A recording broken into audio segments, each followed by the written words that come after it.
What's up, everyone? Welcome back to the 60 Feet, 6 Inches LSU podcast. Thank you for joining me. So in this episode, we will continue to preview the SEC East, taking a look at the Missouri Tigers and the South Carolina Gamecocks. As always, you can find the 60 Feet, 6 Inches LSU podcast on Apple, Google, Spotify, and other major audio platforms. If you're viewing this on the 60 Feet, 6 Inches LSU Pod YouTube channel, please make sure to like, subscribe, and comment. On Twitter, the account is at 60FT, 6IN, LSU Pod. Once again, that's at 60FT, 6IN, LSU Pod. Please make sure to hit that notifications bell and interact with me as well. Once again, there's going to be a ton of content leading up all the way to the opening pitch at Alex Box Stadium, and I don't want you to miss 1 minute of it. So, if you missed the last episode of the podcast, I previewed the Kentucky Wildcats and the Vanderbilt Commodores. I predicted Kentucky to go 7-23 in the SEC East. Good for last place finish. And for Vanderbilt to go 16-14. Good for a fourth place finish in the SEC East. So to recap, I have Florida at number 2, Vanderbilt at 4, Georgia at 5, and Kentucky pulling up the rear at 7th in the SEC East.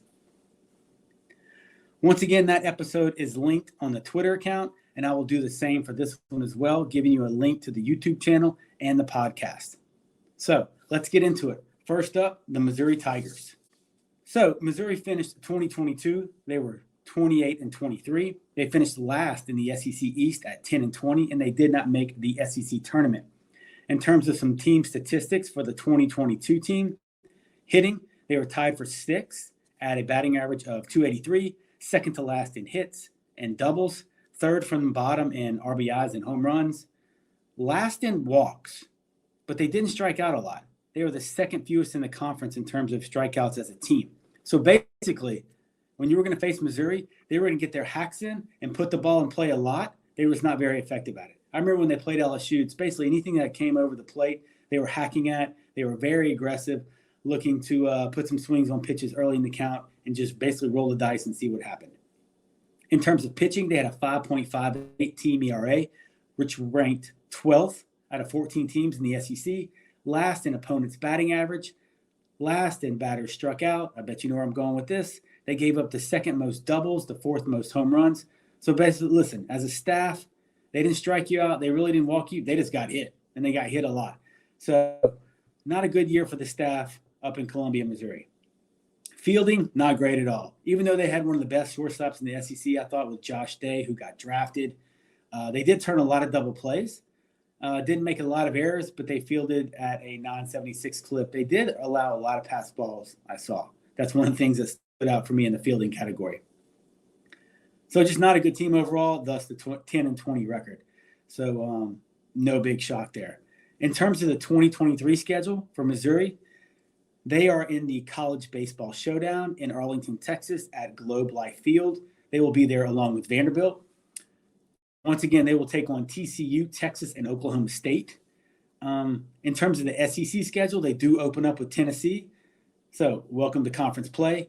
They have 2 tough series versus Vanderbilt and A&M back-to-back. And then they kind of have another double tough series, 2 tough series in a row back-to-back versus Florida and Ole Miss. This year, Missouri does miss LSU, Arkansas, and Mississippi State from the West. So they definitely catch a break there. In terms of the transfer portal, they did fill some needs with Arkansas backup catcher Dylan Leach. They also grabbed a 4-year starting infielder from Nebraska, Cam Chick. And they also picked up former left-handed pitcher from LSU, Jacob Hasty. So some of y'all may have forgotten that he did leave the program with all the talent on the team this year, but he bounced and transferred to Mizzou. They also picked up 2 pitchers from Arizona as well in the portal. In terms of 2023, now let's first take a look at their hitters. You know, who did they lose and who are they bringing back? What's that lineup look like this year? They bring back 61% of their home runs, but they did lose Josh Day. And he hit 340 last year for the Tigers with 7 home runs. They also lost Torrin Montgomery, 367 with 7 home runs. And then Fox Leum hit 8 home runs as well. But good news for Mizzou fans, they do return Luke Mann, who led the team with 17 bombs, and he was second on the team with 43 RBIs last year. Another person they return on the infield besides Mann is Trevor Austin. He hit 297 with 6 home runs. And then to fill out that infield, remember they got the Nebraska starter, Cam Chick. They also have Justin Colon, who returns from last year's team, and he hit 294 in 20 games.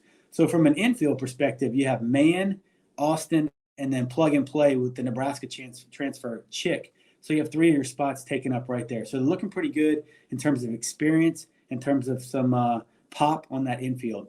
In the outfield, they're going to need some help. They do return Ty Wilmsmeyer and Ross Lovich and Carlos Pena.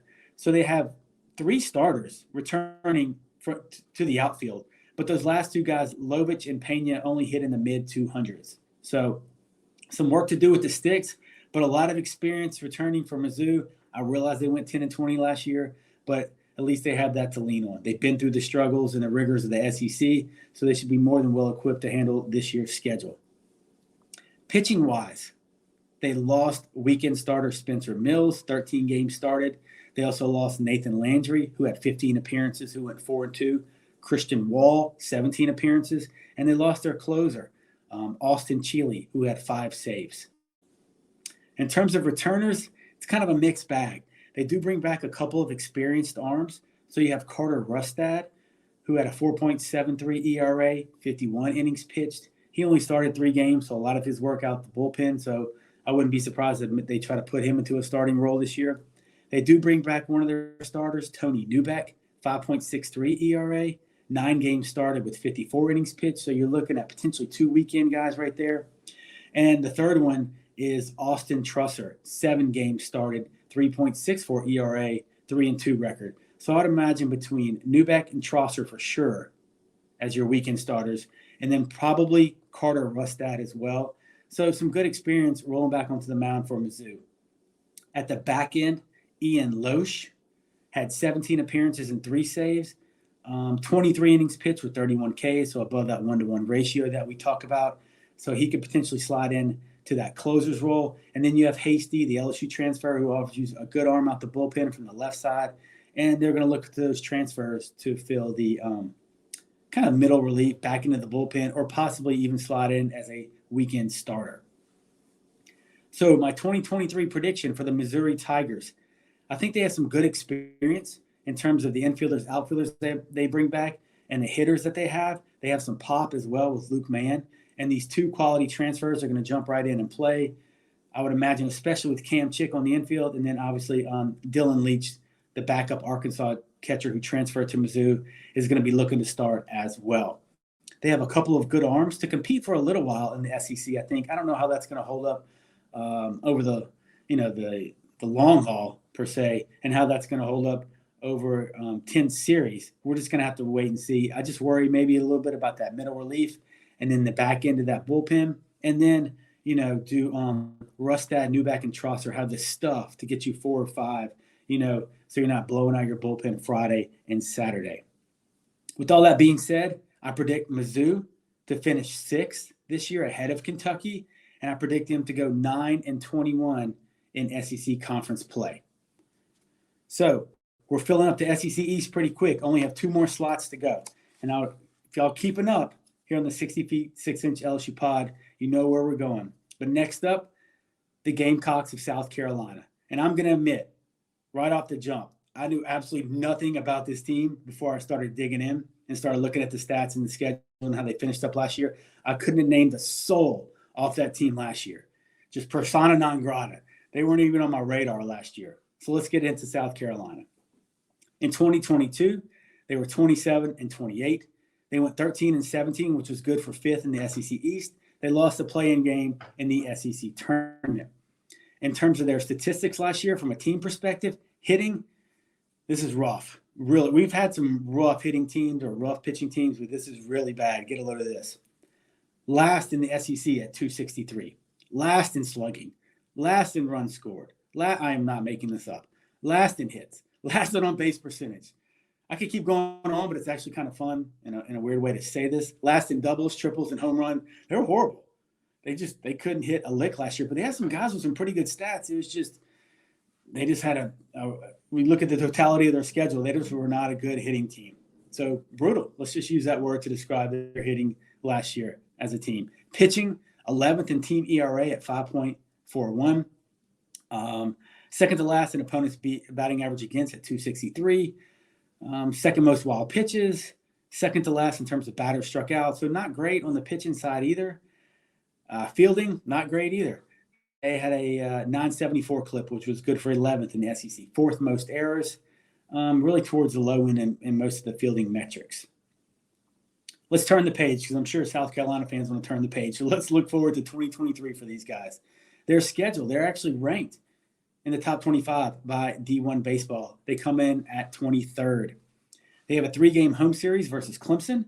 And besides that, their non-conference is an absolute joke, which probably a good thing after coming off a 13-17 record in 2022. But if you're a Gamecock fan and you're looking for some exciting series to go see, not going to find it this year. Their SEC schedule, they have a really tough 4-game stretch that will probably determine how successful a season these guys have. They're at State versus LSU, at Vandy versus Florida. Really tough right there. And then they wrap it up with, oh, by the way, at Arkansas, home to Tennessee to finish the season. So it could get a little spicy there in South Carolina land towards the end of the year, especially with Tennessee coming in town to finish that up. You know that's going to be exciting. They returned 6 position players and 9 pitchers this year, and they do have a preseason All-American and right-handed pitcher, Will Sanders. So there is that's one of the reasons why they're ranked. And actually, in doing some research, reading some articles and whatnot, there's a lot of optimism around this South Carolina team this year. In the transfer portal, I found them to be ranked either 9th or 16th in terms of their class. And they also got 5 out of the top 100 portal players per Baseball America, with number 36, Will McGillis from Southern Miss, as the highest ranked player. They also have a top 25 high school recruiting class coming in for 2023. So things look like they're on the up and up for South Carolina. In terms of their hitters, this is who they lost, okay? We know it wasn't pretty. I always mention everything was last. It was like I was a record on a repeat. But they did lose some of their bigger bats. In fact, they only returned 33% of their home runs of their home runs from 2022. And they only bring back 1 out of their top 4 RBI producers. So they lost Brandon Belk, who led the team with a 340 batting average and 6 bombs. They lost big power and RBI in Andrew Easter, who hit 318, 53 RBIs, and 10 home runs.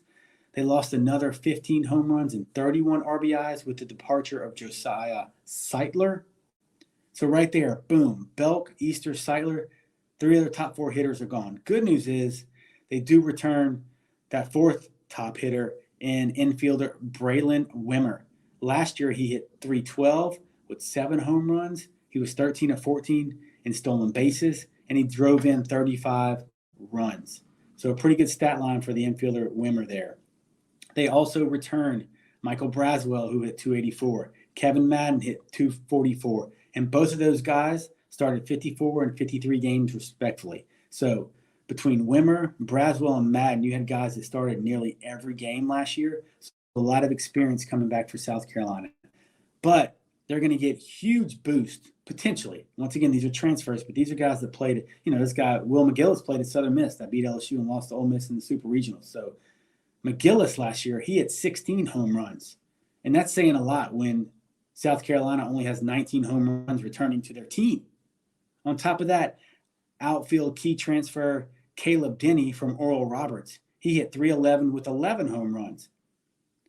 So the rest of the outfield is going to have to help him out, and they're going to really have to pick it up. They don't have a ton of experience in the outfield besides Denny, the transfer from Oral Roberts, and the rest of those guys, when you look at the stat sheet of returners, they all hit around 200. So just take into account that these 2 transfer portal hitters, Will McGillis from Southern Miss, Caleb Denny from Oral Roberts, hit more home runs combined than all the returning players for South Carolina. No, you did not hear that incorrectly. So I'm sure you're excited about that if you're a South Carolina fan, but maybe you're also a little worried, saying, we got 2 guys from the portal that hit more home runs than we have coming back on our team this year. So I'm not sure how to feel about that, but if I was a Carolina fan, I would spin it and I would be excited about it. Far and away, pitchers are the absolute strength of this team. Now, I know the stats weren't pretty last year, and they lost one of their studs to injury in James Hicks. So he had Tommy John last year. He's a big question mark. A lot of people have high hopes for them this year. So if he can come back from surgery, from injury, healthy, and slowly ramp back up, that's going to be a big addition for this Gamecock pitching staff. But they do return the preseason All-American Will Sanders. 15 games started last year, 7-3 record, 3.42 ERA, very nice. 89 innings pitched, 91 Ks. So he was an absolute workhorse for the Gamecocks last year. They also returned Noah Hall, 12 games started, 3-5 record, 4.34 ERA, 76 innings pitched, and he got drafted last year, turned down the money, wanted to come back to school for unfinished business. In the pen, they returned Cade Austin, 27 appearances, a very experienced dude, 3.17 ERA, 5-2 record, very nice, with 54 innings pitched. That's a ton of innings pitched coming out that pen. And they also returned their closer, Matthew Becker, who had 4 saves, 21 appearances, 48 innings pitched, 68 Ks. So once again, above that 1-to-1 ratio. They have Sanders coming back, who started a ton of games for those guys last year. Weekend starter, pencil him in. Noah Hall, weekend starter, pencil him in, started 12 games last year. James Hicks, question mark, after surgery. But on the pen, you got your setup guy, and then you got your closer. Or maybe Cade Austin can maybe even move it to a starting role. But having Matthew Becker at the back end solidifies that 8-9 inning slot right there. So I'm excited about their pitching staff. Interested to see some of these guys pitch this year now that I know who they are, kind of know the excitement building around South Carolina, or at least from a rankings perspective. So 2023 prediction. If you couldn't tell, I'm calling it. South Carolina is going to be the sleeper team in the SEC East. The articles, the stats, I'm jumping on the bandwagon. They convinced me. And you've got to have fun with this, right? It's predictions. It's too easy to go chalk. Let's have some fun with this. I think Carolina is going to be the sleeper, the surprise team. And the reason why I have confidence in them is really because of their staff and because those 2 portal guys. I think they're really going to make an immediate impact on top of Braylon Wimmer coming back and some of those other experienced guys that started all those games, just another year under their belt. But to me, it's the pitching staff, hands down. I know they couldn't hit a lick last year, and they're returning some of those players, but I just feel really confident about the Gamecocks. Plus, their out-of-conference schedule is a joke. They may not lose a game, so they're going to have time to build up a ton of confidence before they get into conference play. So that way they'll be ready to roll. They're going to know what they're all about. They're going to know who fits where, and they're going to have a lot of momentum. And y'all know South Carolina in the past, obviously they won back-to-back College World Series. They will support that program. And if this team gets off to a hot start and they're 13, 14, 15-0 coming out the gate, that ballpark is going to be packed. And they also, if you consider this, they open with Georgia and Mizzou in the SEC. So week 9 conference, 2 of the weaker teams in the SEC East. So they have a chance to go 4-2 or 5-1 right out the gate. And I predict them to go 4-2 in those 6 games. That's before heading into that crazy stretch, which I mentioned earlier, like State, LSU, Vanderbilt, Florida, and then once again they wrap it up with Arkansas and Tennessee. So maybe by the time they get to Arkansas and Tennessee, they did enough damage early on, and then they kind of held their own in that 4-game stretch. Well, maybe they're looking at a regional host site, a top 16 seed. I know they don't seed all the way out to 16, but a top 16 ranking, and fighting to where they can put that bid in that great fan base and that great ballpark and say, look at us, South Carolina, we're back, baby. So in the end, I think South Carolina is going to go 16-14 in the SEC East. They have the potential to battle Vandy and Florida for 2 and 3, but I predict South Carolina to eke out Vandy. That's my prediction. So far, I have Florida at 2, South Carolina at 3, Vandy at 4, Georgia at 5, Mizzou at 6, and then Kentucky bringing up the rear at 7. So we all obviously know who I have as number 1 in the SEC East, and Tennessee will be reserved for their own episode. All right, that's going to do it for this week's SEC East preview of Mizzou and South Carolina. Thank y'all for tuning in. As a reminder, like, subscribe, comment, to the YouTube channel. Follow me on Twitter at 60FT6IN LSU Pod. The podcast, as y'all know, will be available Apple, Google, Spotify, other major audio platforms. On deck, we're going to turn our attention to the SEC West, and leading us off, Alabama, Ole Miss. So that episode will be dropped Monday, February 6th. I will bring Tennessee back into the fold probably at the end of last week, and once again, it will be its own episode. So until next time, y'all stay safe, and as always, go Tigers.